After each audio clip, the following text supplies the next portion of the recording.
Hello students, ब्रेंटली education के इस YouTube channel में एक बार फिर से आप लोगों का हार्दिक अभिनंदन है। आइए आज के इस वीडियो में हम लोग वर्ग दशम के विज्ञान से भौतिकी वाले पाठ से अध्याय 10 का चैप्टर शुरू करने वाले हैं। विज्ञान के अध्याय 10 में हम लोग प्रकाश का परावर्तन तथा अपवर्तन को सीखेंगे। तो आइए शुरू करते हैं आज का टॉपिक। हम इस संसार में अपने चारों ओर अनेक प्रकार की वस्तुएं देखते हैं, तथापि किसी अंधेरे कमरे में हम कुछ भी देखने में असमर्थ हैं। जब कमरे को प्रकाशित किया जाता है तो वही चीजें हमें दिखाई देने लगती है। तो वह कौन सी चीज है जो वस्तुओं को दृश्यमान बनाती है? दिन के समय में सूर्य का प्रकाश वस्तुओं को देखने में हमारी सहायता करती है। कोई वस्तु उस पर पड़ने वाले प्रकाश को परावर्तित करती है। यह परावर्तित प्रकाश जब हमारी आंखों द्वारा ग्रहण किया जाता है तो हमें वस्तुओं को देखने योग्य बनाता है। तो आइए अब जानते हैं कि प्रकाश यानी कि लाइट क्या है। प्रकाश यानी कि लाइट, प्रकाश वह बाह्य भौतिक कारक है जिसके द्वारा हमें किसी वस्तु को देखने की अनुभूति प्राप्त होती है, या दूसरे शब्दों में कहें तो दृष्टि की बाह्य अनुभूति को प्रकाश कहते हैं। प्रकाश के गुण। प्रकाश एक विद्युत चुंबकीय तरंग है। प्रकाश एक ऊर्जा है।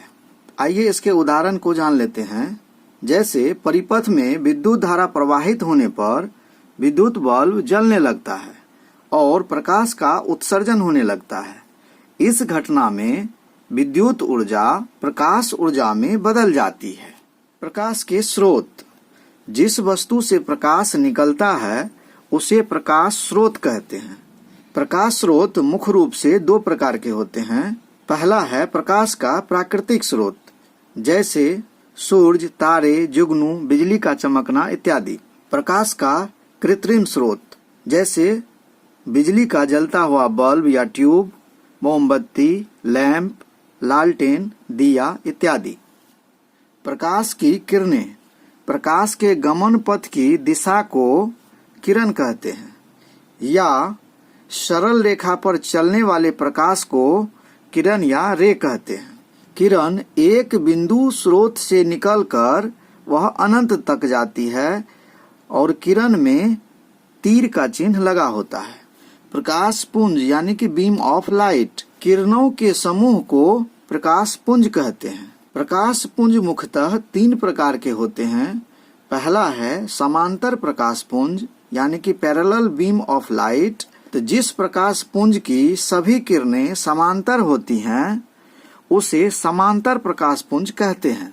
जैसे आप यहाँ देख सकते हैं चित्र में, सभी प्रकाश की किरणें एक समांतर रेखा में गमन कर रही है। दूसरा है अभिसारी प्रकाश पुंज यानी कि कन्वर्जेंट बीम ऑफ लाइट। जिस प्रकाश पुंज की सभी किरणें एक बिंदु पर मिलती है उसे अभिसारी प्रकाश पुंज कहते हैं।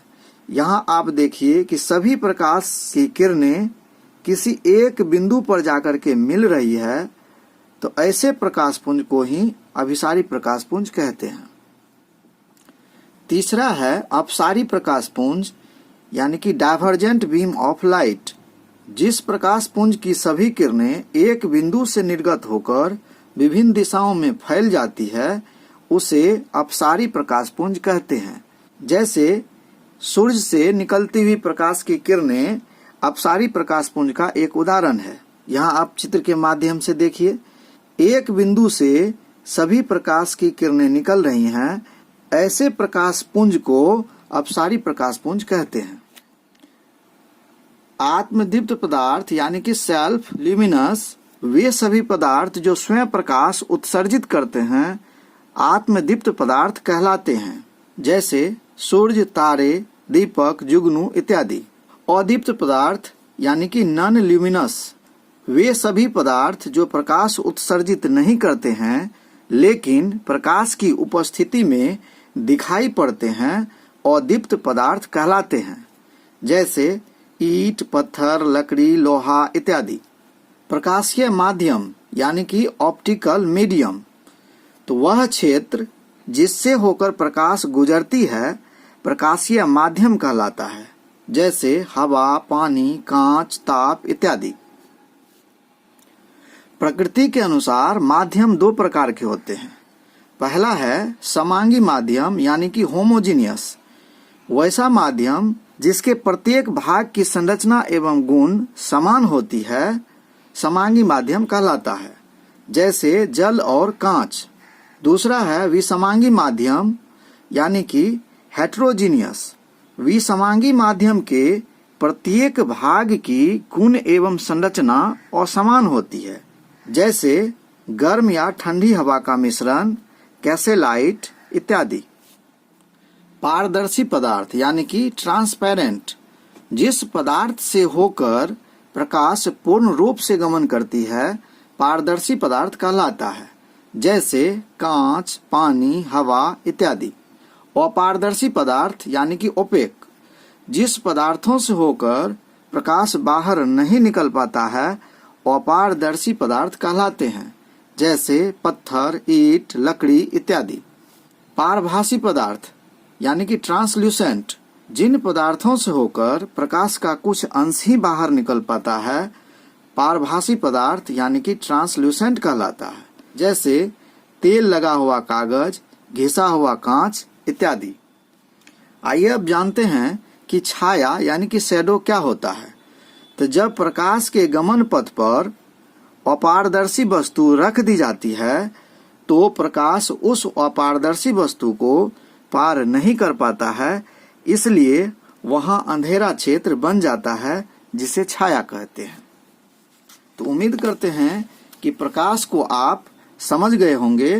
तो आज के वीडियो में बस इतना ही। मिलते हैं फिर अगले वीडियो में। पूरा वीडियो देखने के लिए आप लोगों का धन्यवाद।